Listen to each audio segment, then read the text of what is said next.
সরকার বাংলাদেশের আসেনি। আমি কোনো দল রিপ্রেজেন্ট করছি না। আমি রুমিন ফারহানা, বাংলাদেশের একজন নাগরিক।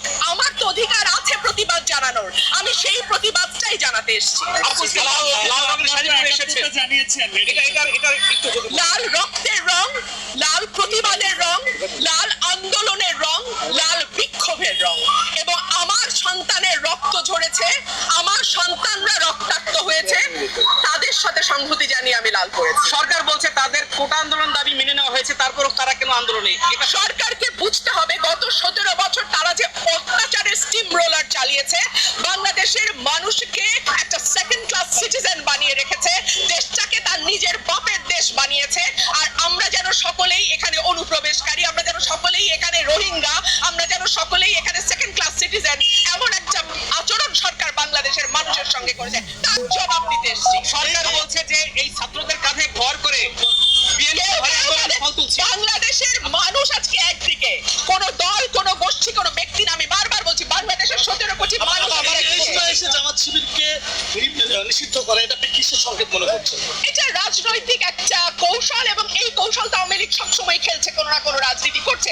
এত বছর ধরে তারা জামাতকে নিষিদ্ধ করেনি, এই প্রশ্ন তো সুশীল সমাজ তুলেছে যে কেন করা হচ্ছে না। তখন তারা বলেছে এটা আদালতের বিষয়।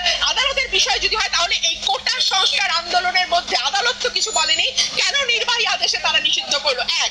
দুই হচ্ছে, বাংলাদেশের মানুষ কোন রাজনীতি নেবে, কোন রাজনীতি নেবে না, এই অধিকার কেবলমাত্র বাংলাদেশের 17 কোটি মানুষের। এটা সরকার ঠিক করে দিতে পারে।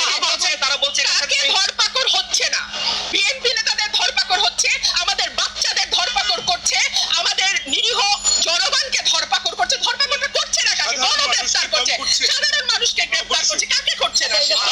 বাংলাদেশে কে ক্ষমতায় যাবে, কে ক্ষমতায় যাবে না, এটা নির্ধারণ করার একচ্ছত্র মালিক বাংলাদেশের জনগণ।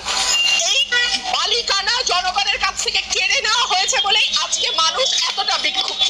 কিন্তু আমরা এর আগে তো আপনাদেরকে রাস্তায় তেমন দেখা যায় না, শিক্ষার্থীরা নামার পরে আপনাদেরকে রাস্তায় দেখা যাচ্ছে, তাহলে এটা কি সংকেত দিচ্ছেন আপনারা? এটা গণমানুষের আন্দোলন, এখন এটা পুরো বাংলাদেশের আন্দোলন।